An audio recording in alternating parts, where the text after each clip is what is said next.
Hello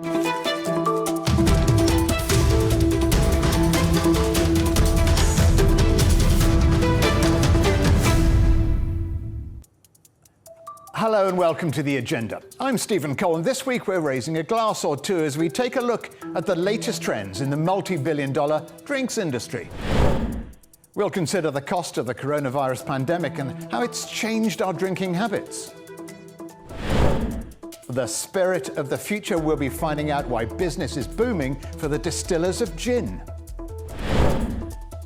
And why we should be looking east for the next big thing in the world of wine.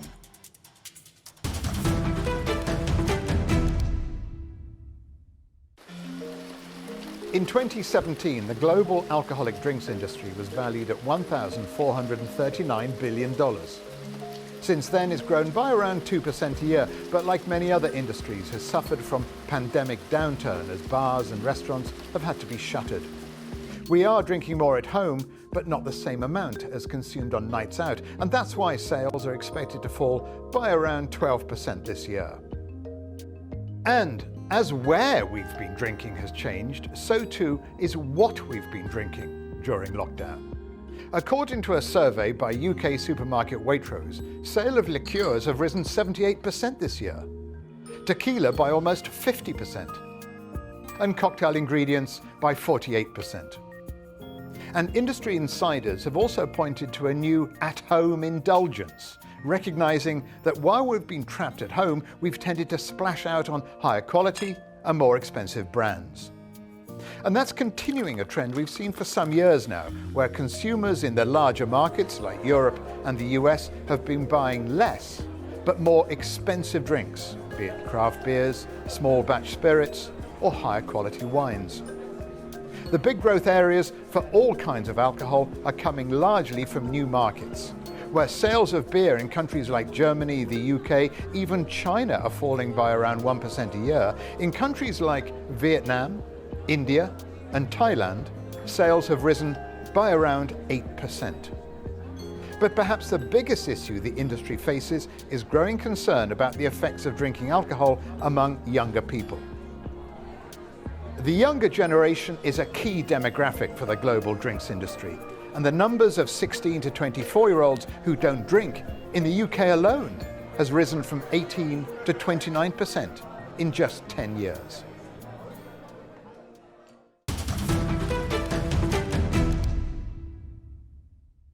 Well, joining me now to have a look at those trends in more detail is the drinks editor from Global Data, Olly Wehring.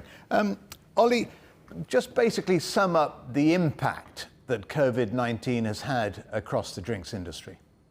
It's going to be a bit of a cliche to say it's had a seismic effect. It really has had a massive hit for the drinks industry, particularly when it comes to consumption location. Obviously, with the lockdowns globally affecting the on-premise channel, and no one being able to go out to the pubs and bars or restaurants that they would like to frequent, consumption has obviously moved into the home. And do you expect, I suppose I could call it a bounce back, but what I mean is, will people start going out to drink?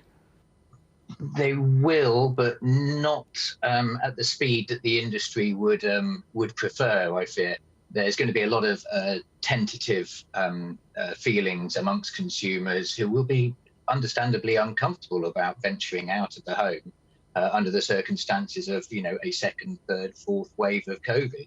So the trend of drinking at home, which has always been there, but now it's been sort of solidified, and now there is diversification amongst consumers of what they're drinking within the home.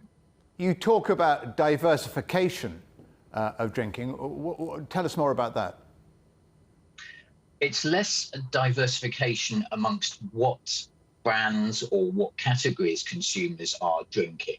It's more about the price points that they're drinking in. When the lockdowns came into effect towards the tail end of March, what we saw was a lot of stockpiling and consumers reverting to tried and tested brands rather than experimenting as they had been keen to do sort of pre-COVID. So what you've had happen there is the well-known established brands have seen their volumes increase and subsequently their sales, whereas the higher end, certainly the more expensive, more experimental offerings out there, and this applies across beer, spirits, wine, and soft drinks, that has kind of shrunk quite rapidly. There will, however, be a sizable bounce back as consumers look to indulge once again after, the better part of 4 months of being stuck in the home and worrying about whether they get paid or whether they're ever going to leave the home again. You say a sizable bounce back. Is that certain? Yes, I think it is. What we've seen in China, which obviously is ahead of the rest of the world, is you've seen luxury companies such as Moet Hennessy, which is owned by LVMH, that's Louis Vuitton. They only operate in luxury. They saw a sizable spike in their sales once lockdown lifted. Effectively, what you had there was consumers wanting to celebrate. Now, is that sustainable? I don't think it is. What we'll see is just a return to the equilibrium pre-COVID a little bit further down the line. Will it also offset the loss of sales during the lockdown? Again, I don't think it will, but it'll make for a healthy summer. What kind of trends have been appearing across Europe in terms of drinking? It's a very generational trend that has been going on since time immemorial. What you have is, as a younger generation of legal drinking age consumers come through, they're not interested in drinking what their parents drank. So the best example is American whiskey or bourbon. In the US, for example, you had our parents' generation who would, the fathers would, have a beer and a bourbon. And now what you've got is consumers coming through and they're less interested in doing that. And that's just generational. Now, what we've actually got with bourbon is the current generation of 18, 21 to 30, they're really interested in bourbon again because it's skipped. So you have that generational trend that's always been there in drinks, and it's cyclical. You can kind of see it coming. Gin is in now. Will gin be in a generation's time? Probably not. Will it be back in the generation after? Probably. So at the moment, the fashionable drinks, in Britain and perhaps in Europe, gin, vodka, craft beers especially. Almost everywhere seems to be producing their own craft beer. Yes, gin, definitely. That taps into the sort of experimental trend, wanting to try something new and also avoiding what your parents drank. Craft beer, similarly, is looking not to drink those mainstream lagers or ales that parents drank. Now, the problem with both gin and craft beer is that many of them rely on provenance. They make a big deal about where they come from. Now, that works within the region where they come from. However, try to break that out beyond the region and try to go national, that's going to be quite difficult. So if there's a reliance within the brand and the brand proposition of making something about that provenance, that kind of handicaps you a little bit. Okay, we've talked about alcohol. What about non-alcohol drinks? Have people seen any healthier trends during lockdown? The health and wellness trend was well on its way prior to the coronavirus. It's picked up very much over the last 4 months during COVID, for sure. Now, it's difficult to say whether that will have accelerated the trend of health and wellness, because like I said earlier, we're going to have a spike of celebration and indulgence, and to hell with health and wellness for a bit there. So it's going to be an interesting few months for that trend. And what are you drinking, Olly? As a drinks journalist, I try to temper it. I'm a big craft beer fan. I like my gin, but I don't think you can beat Scotch whisky. Okay, last word to Scotch whisky. Olly Wehring of Global Data, thanks very much for joining us on The Agenda. Cheers. A drink once considered rather old-fashioned has become a go-to tipple across the generations, and that's gin. One couple have opened their own distillery to serve it to their locals in the south of France. QVT is made with local ingredients for an aroma which captures the essence of Provence. And its makers, Justin and Anna Matterson, join me now. Justin and Anna, what took you to the south of France to make gin and vodka? Well, it was a long round journey that involved sort of 15 to 18 years in Africa and 2 young children, and the decision to come back and educate our children in Europe. And Anna's Swedish, I'm British, so we shouldn't. So we decided to position ourselves somewhere neutral, and we both enjoyed being in Provence when we were younger. And so it was a sort of a natural place to head to, and it's a fantastic part of the world. It certainly is. But I know Provence for its world-famous rosés, not for gin and vodka. Well, I mean, that's absolutely true. One of the things we noticed when we were exploring down here was there was some fantastic local wine, but almost no locally made gin or vodka. And slowly but surely the idea of QVT, which means 83, which is 83, it's a bit of a mouthful, but it's the department of Provence where we live.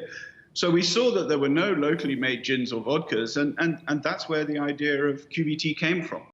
Is there a history of distilling in your part of the world, in Provence? I mean, gin and vodka, because the French aren't really renowned, Anna, are they, sort of for making gins? No, that is very true, and I think we're spearheading it down here in terms of gin. But there is of course the eau de vie and the pastis and to a certain extent absinthe as well as part of the local tradition. So there is a bit of a distilling tradition, but not at all in this way. And so we found that there was I think people have found it to be quite interesting, but when we set it up, I don't think even customs knew how to handle us because we didn't quite fit into their model. The French do have, obviously, they love an aperitif. Is that how they would drink it? When we were starting to craft the ingredients for it, we wanted to try, and a lot of gin makers are trying to do this, is to try and make gin a more simple drink to drink, rather than always using tonics or other ingredients.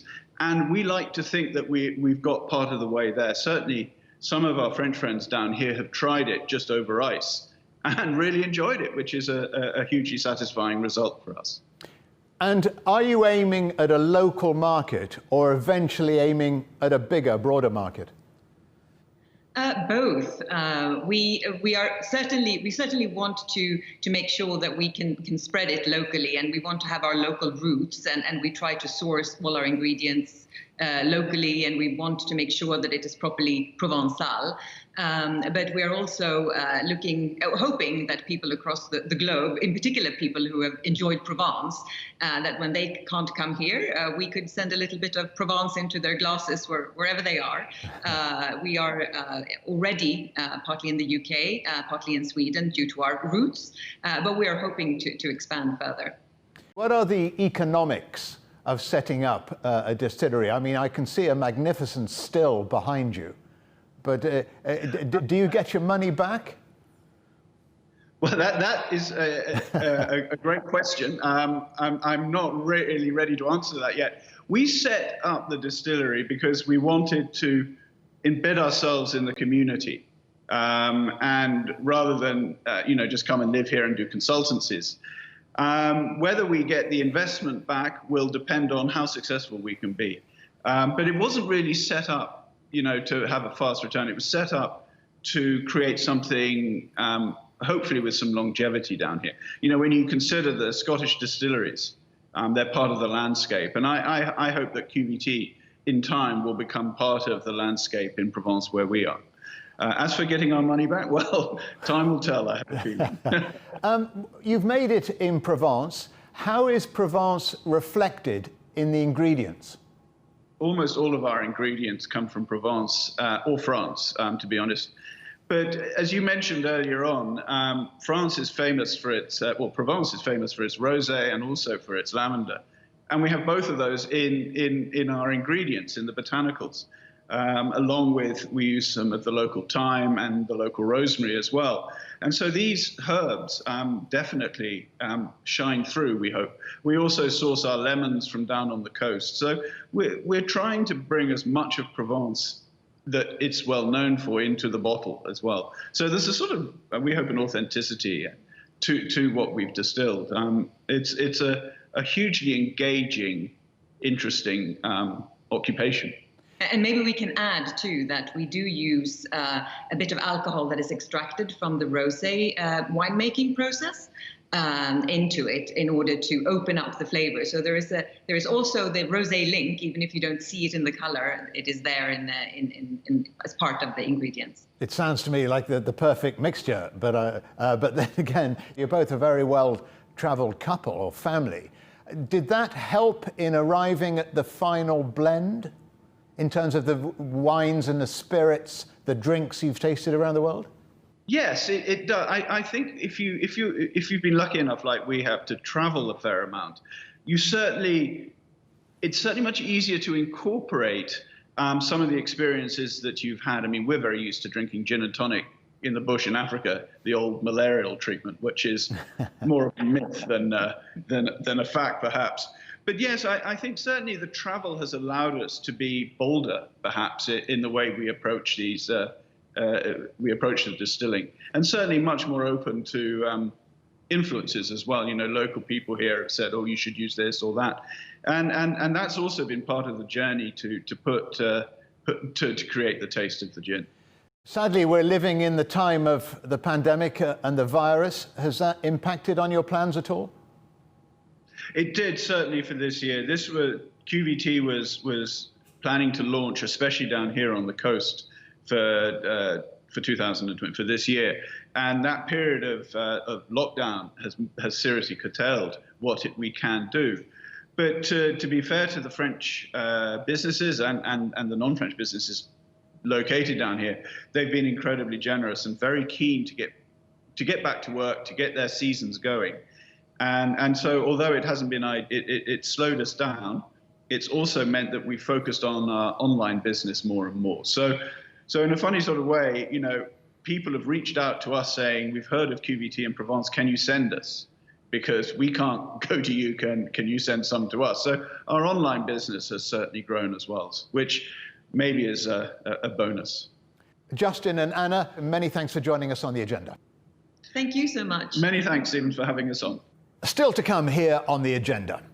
Taking on the old world, how Chinese wine could become our next top tipple.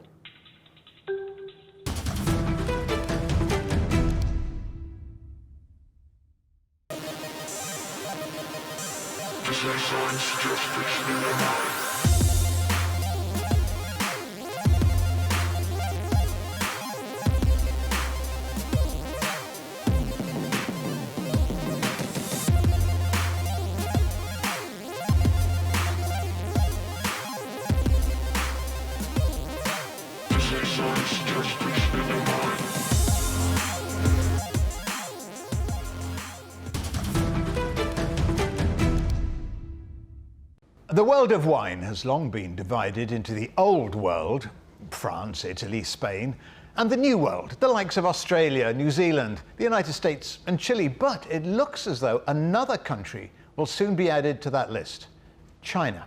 Here with me now is wine expert and author of the book, The Chinese Wine Renaissance, Janet Z Wang. Janet, what's exciting about Chinese wine now? Hello, Stephen.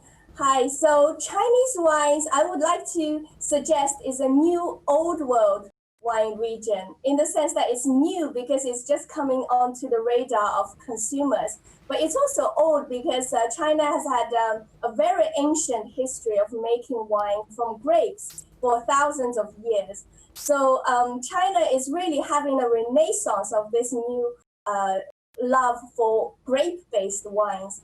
And also Chinese wines, because of the vast terrain of China, it will soon be offering very interesting lands and characters for the wine world to taste. You talk about a renaissance of Chinese wines. What's led to this rebirth of Chinese wine? So I think there are several reasons. For one, China has been making grape-based wines at least since the 2nd century BC. From the Silk Road, the Western wines were imported into China through the Silk Road. And ever since then, grape wine had been revered down the dynasties, and it's being associated with the good living, with health. A lot of emperors of China have found grape wines to be very good for their health, and therefore grape wine has always been associated with good health and longevity.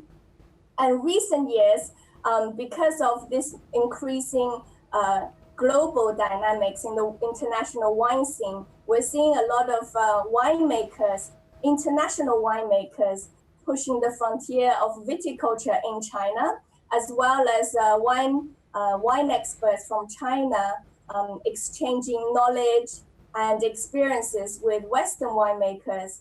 So you have this international collaboration and conversation about wine that's also creating a new lease of life in China.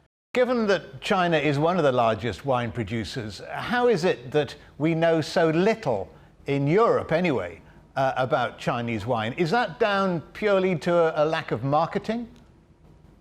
Well, there are several reasons. So China is a top 10 producer, as you very rightly noticed, that it's a very large producer, but a lot of the wines are right now consumed domestically, and very little is exported at the moment. But that is changing. Some wineries, especially the fine wine sector, are definitely looking to expand and looking to become the new China name card of China, in the future. Because there has been quite a large investment, a Chinese investment in Bordeaux, for example. Yes, exactly. So, well, there are about 150 or 160 chateaus owned by Chinese owners at the moment. But really, that is still just 3% of the entire Bordeaux region, for example. And recently, Chinese buyers have gone to Barossa in South Australia. Over there, they own about 10% of the wineries there. So certainly there are interest in Chinese ownership in foreign vineyards because some of them find great opportunity to sell the wines back in China. So that is certainly one aspect. You're seeing more Chinese owners in established old world and also new world regions now. So what developments are we going to see from Chinese wine? How long before they take on the likes of France, Italy, Spain, for example? So I think for Chinese exports, it's really the fine wine sector that will become more visible, because it's not really economically viable for Chinese to export bulk wine, because the production costs of Chinese wines are quite high. So Chinese fine wine is where the interest lay. And in terms of how quickly they might become more mainstream, it depends on several factors. One is the competitive landscape. Can Chinese wines compete on quality and price? And I believe it can.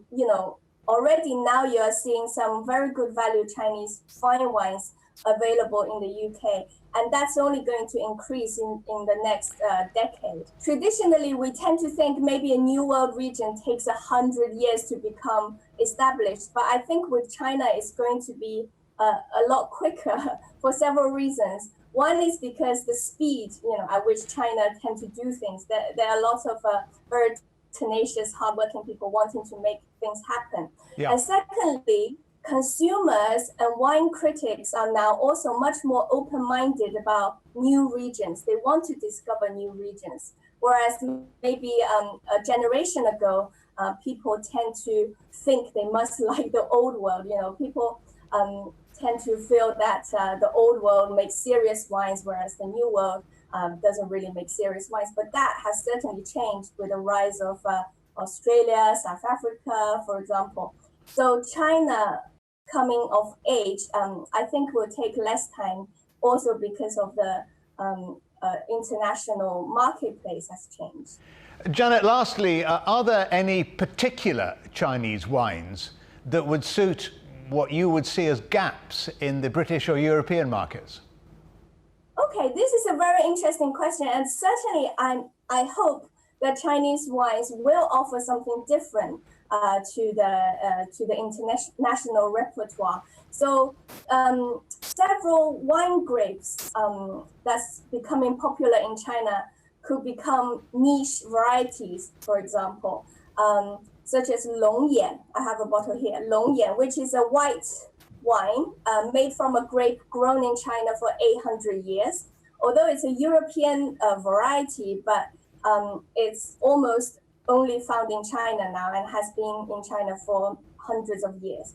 So new varieties such as Longyan and also varieties like Marcelin, which was developed for the south of France, but it's found great expression in the soil and the climate of China. So Marcelin could be a new star variety coming from China. So potentially what we'll see is this different varieties and different characters being offered by China. And also, China is actually a great gene pool for lots of different grape varieties, lots of Chinese wild grapes, which were traditionally just left in the wild. But what they're very hard and resilient to diseases and cold weather.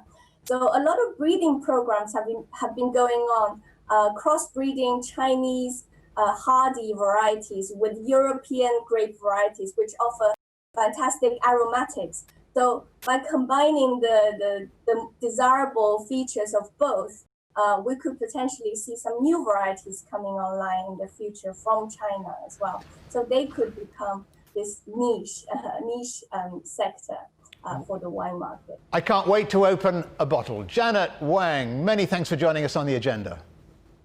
Thank you, Stephen. My pleasure. Thank you. Almost every country has its favourite tipple, ranging from wine in Europe to sake in Japan to beer in the US. But one drink has always been and will always be associated with celebration, and that's champagne. It's my personal favourite, and the region where it's grown has been awarded UNESCO World Heritage status. One-time British Prime Minister Winston Churchill famously described it as the wine of civilization and the oil of government. During the Second World War, he famously told generals, "Remember, gentlemen, it's not just France we're fighting for, it's champagne." The UK's cultural relationship with alcohol has been rendered more visible by the effects of the pandemic. The latest figures show 40% of households have been drinking more than usual, with increases more likely in the homes of the furloughed or the jobless. For months, lockdowns made weddings, dining out, parties and international travel basically impossible. And that has cost champagne producers almost $2 billion in lost sales as turnover fell by a third, a loss unmatched in living memory and worse even than the Great Depression. The producers expect about 100 million bottles to be languishing unsold in their cellars by the end of the year. The pandemic will encourage thoughts about future champagne marketing and how the multi-billion-dollar industry is restructured. One champagne expert has already suggested the industry might even move away from effervescence and produce all sorts of wine, as it did in the past, red, white or still. In fact, literally, no fizz. John Maynard Keynes was a world-famous economist and a lover of bubbles. Close to his death, he was quoted as saying, "My only regret in life is that I didn't drink enough champagne. I'm trying not to make the same mistake." Coming up on a future agenda, the future of shopping. How has the COVID-19 pandemic changed the world of retail? And don't forget, for more agenda content, you can visit our website or you can follow us on Twitter and Facebook. But for now, from me, Stephen Cole, and all the Agenda team here in London, it's goodbye.